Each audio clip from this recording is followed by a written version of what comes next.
Dana Hall and Clark Summers and I have been playing together for about 25 years. And always the challenge was, how do we add somebody else to that really intuitive mix, right? So a few years ago, maybe 2017, 2018 in fact, Scott Hesse started playing with us and was just the right fit immediately. He and Dana speak the same rhythmic language, it's like a glove. And then shortly after that, I had the opportunity to take a group to Guimarães, Portugal in 2018 in the fall, as a residency at the Jazz Festival there. And when we were discussing this with the promoters, they're like, hey, we'd love to have a quintet. And I'd been playing a lot with Russ Johnson, trumpet player, and we'd been looking for some ways to do other things together. And so that just naturally opened up into this opportunity to get a band ready and to play every night for 2 weeks.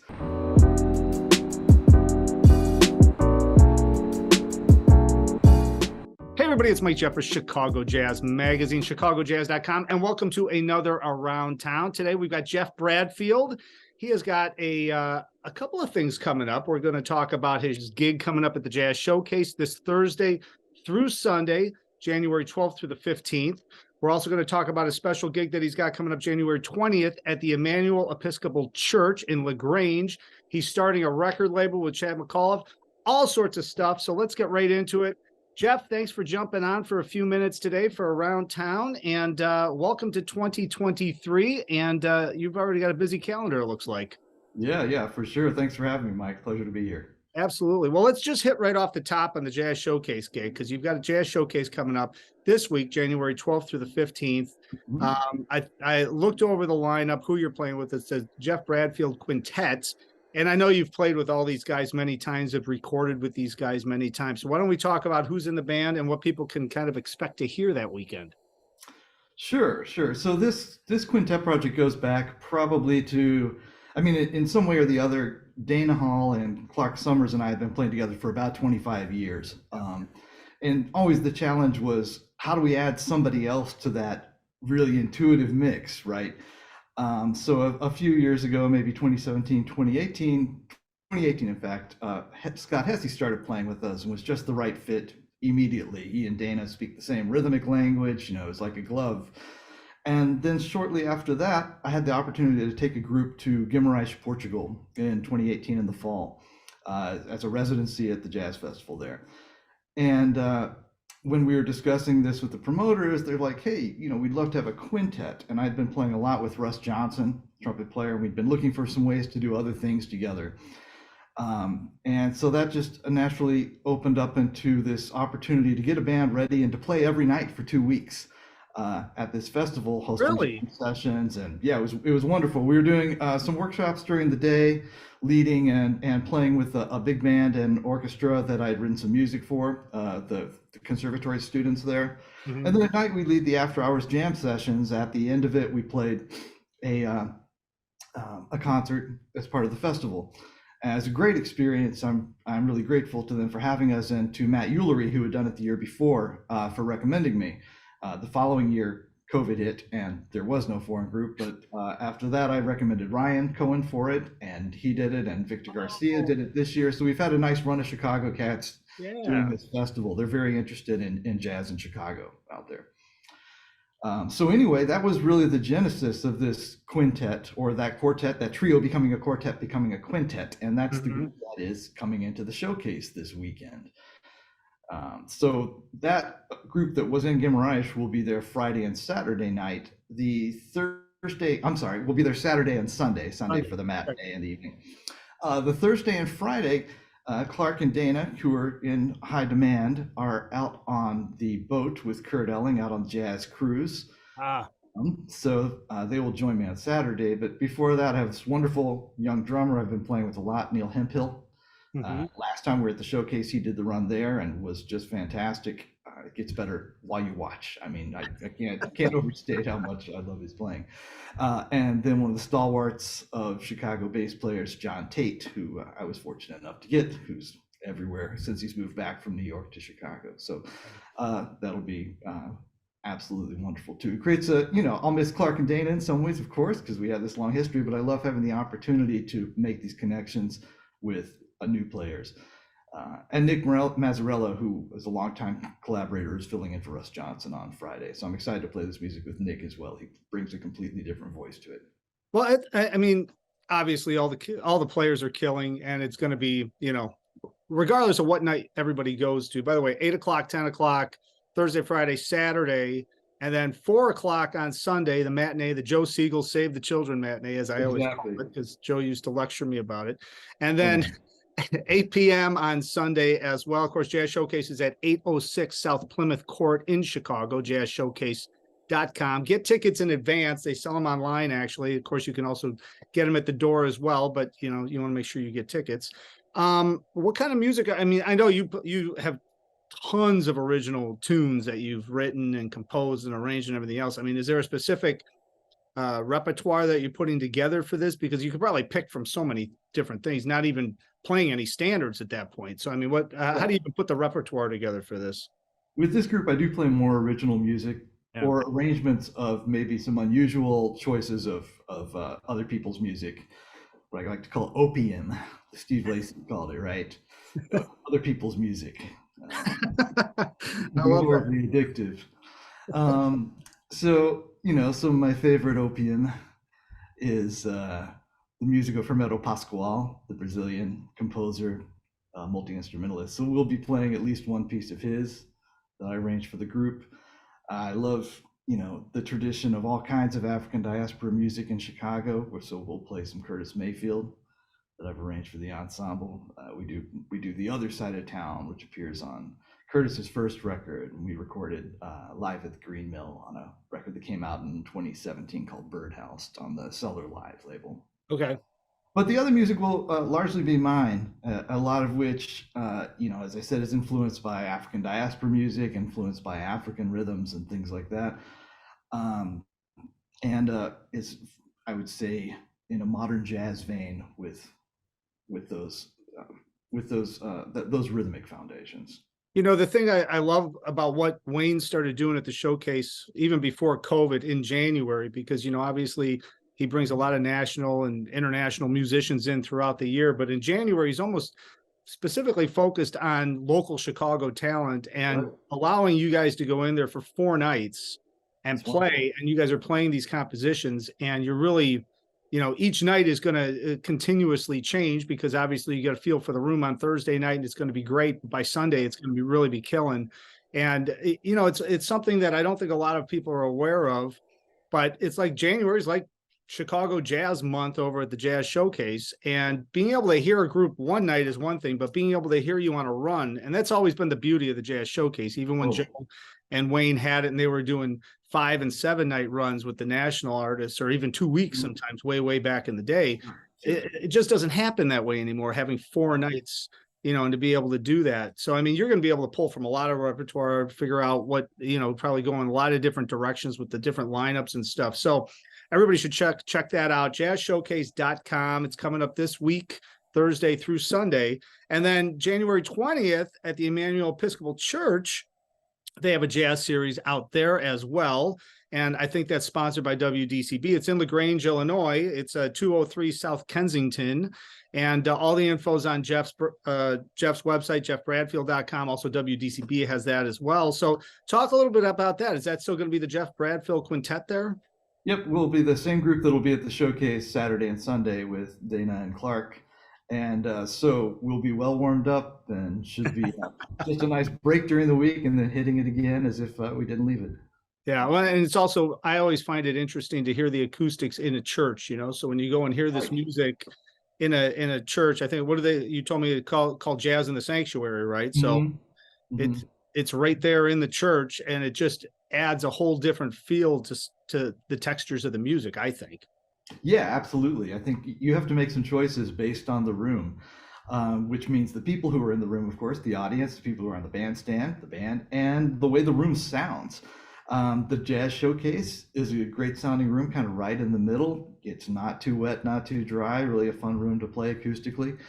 A church is going to be a lot wetter, a lot more reverberant. So we might, tone down some of the extremes volume-wise at the loud end, but at the soft end, we can be much more expressive, and you'll still hear a lot of the detail.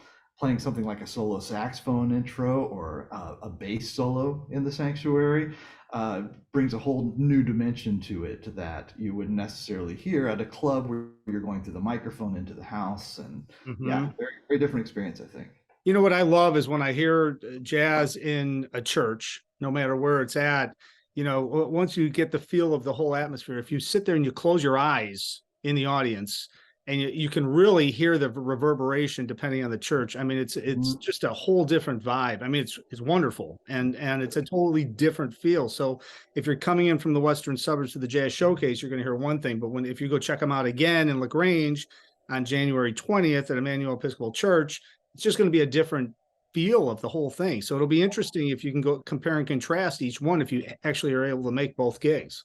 Yeah, come every night. I guarantee it'll be different every night. Yeah, exactly. All right. So now we have to talk about this because this is like breaking news, right? Breaking news. I don't know, breaking news, whatever. Sure, sure. My version of breaking news on Around Town. Breaking news in the jazz world, man. So you're starting a record label. Congratulations. Thanks. Yeah. Thanks. Talk a little bit about this. So it's you and Chad McCullough? Yes, yes. I've known Chad for a long time. In fact, he was sort of peripherally a student of mine when he was really young out west. He was at the University of Idaho, and my wife had gotten her first gig teaching University of Washington, which is around the corner. So I was teaching a little bit at Idaho. So I've known him since he was 18 or 19. And he's an old friend, and we had lost touch for some years. And then he started working for Origin Records and brought me into a relationship with John Bishop and the folks there. I have several records out on Origin. And we started playing together. I'm on his first record on Origin. We had a group together called Spin Quartet. And so we've collaborated in a lot of ways over the years, touring, and are good friends. And so I really value his experience having worked for Origin and his knowledge of the music business. He is extremely savvy. And I guess maybe even more important in an enterprise like this, I trust him. When you're entering into some sort of at best marginal business, which is most business in jazz, you really want to be doing it with somebody you trust because it's going to be a lot of elbow grease and a lot of work Right. for the reward. Yeah, we're starting a label. It's called Calligram, and if you know what a calligram is, it's a poem in the shape of whatever the poem's about, right? So a poem about a pig in the shape of a pig, right? Which it's in this case, like, I think of a record or a CD sort of like that. It's something in the shape of this thing that represents music, right? But it's not the music itself. Mm-hmm. So that's the name. And we're going to start off by putting a quintet record of mine out that was recorded mostly live at the Green Mill about a year ago with the group we were just talking about, and a quartet record of Chad's featuring great saxophone player John Arabigan. And we were working on a couple more to pair with that first release, probably around summer sometime, late summer. Oh, it's great, man. Congratulations. I mean, I'll have to have both of you on at some point because you want to talk about business. I could talk about this for hours because I don't know if you know this, but I started a magazine called Chicago Jazz Magazine. I heard that somewhere. A marginal jazz business. I mean, and as you know, it's a lot of work, right? You got to invest so many hours to get anything to happen. It's amazing. I started it. I figured the checks would just roll in, but I'm still waiting 20 years later. I'm like, where are they? What happened? Yeah, I mean, and surely that's basically why we've started our own label. We're hoping to make a ton of money. No, right. Especially in jazz. I mean, that's exactly what you want to do. Yeah. Yeah. Well, no, I want to talk more about that, but I love the fact that you guys are starting it and the fact that Chad has that background already working in one of the most successful jazz labels, in the country. That helps a ton because that gets you off the ground and running already, probably. Totally. And we've both been on the other side of it, on the artist side in many different ways with various labels too. So there's plenty of experience of like, well, I'd like to do this the way they do this, maybe not that. And a lot of it is just about taking control, taking the reins of your own artistic production, which of course there's a long history of in the music. And Charles Mingus, was one of the first, but probably not the first. And of course, Matt Ulery has his own label now, Wool Gathering, and there's several folks. So at a certain point, career-wise, it just makes more sense than handing things over to somebody else and then being in the position, no matter how wonderful they are, and I worked with many wonderful people in the record business, and a few not so wonderful people, but many wonderful people. And no matter how wonderful they are, you still have to do a lot of the legwork yourself. So there comes a point where you may as well do kind of all the legwork yourself, unless you're assigned to a label like, let's say, Blue Note, that can make some things happen for you, that can expedite vinyl pressing, that can get your name out there in a different way to an audience that's not aware of you, et cetera, et cetera. Well, and also, I mean, in this day and age, I mean, it's a lot easier to start a label and be an independent artist and not have a label now than it was 15 years ago, because Oh my God, yes. the internet and everything else. So, I mean, I'm all about it. I always wonder, because I always look at their different record labels and see what's going on. And I kind of know the inner workings of some of the back end business side of it. Sure. And I'm always just curious, because some of the artists that go on there, I know they're driving the sales from themselves. So it's kind of like, well, what's happening here? But hey, so it's good. I'm glad you guys are getting involved. You guys are great musicians, and you guys are going to run a great label too. So when that is ready to roll, when's the launch date of the new release? Is it coming up in a couple of months, or is it? I think it'll take a little bit longer than that, because we have to put together an LLC and do some of the other business stuff. When you're in business alone, you don't have to do all this stuff, but to partner with somebody and to make sure that we each have access to, if Chad steps in front of a truck and I have a bunch of money in the bank account, I need to be able to get it in, put out the record or whatever. Of course, we hope that doesn't happen. So due to those sort of things, we're moving a little bit, I don't want to say slowly, but we are moving step by step towards that conclusion. I think June or July is what we're hoping for right now. If it's sooner, great, but we want to do it right rather than rush it. Yeah, it's all about organized planning is how I always suggest that to people, and it's like, put all the steps together, especially when you're getting involved in a business partnership. So anyways, well, that's exciting stuff. So we'll have to talk more about that once everything launches towards the summer. But in the meantime, we want to remind everybody, Jazz Showcase this Thursday through Sunday, Geof Bradfield Quintet, 806 South Plymouth, of course, jazzshowcase.com. Get tickets. And JeofBradfield.com too, for all of his recordings, all of the information about all these gigs and everything else he has coming up. And I'm sure he's going to drop record label information on there too when it's ready to go. So Geof, thanks so much for jumping on today. And I know I'd be remiss if I didn't mention, you're also a professor out there at Northern Illinois University, and you're sitting in your office there, probably in between classes and lessons on the first or second day back after a nice long break. So thanks for taking time, because I know it's just meetings this week. We start up next week. Oh, good. All right. Okay. All right. It's a nice ramp up. Yeah. Slow ramp up. Exactly. Yeah. All right, Thanks man. so much for having me, Mike. Hey, I appreciate you being on. Thanks so much, and congratulations on everything. And I'm going to try to make it to the showcase maybe Friday night. So maybe I'll see you there.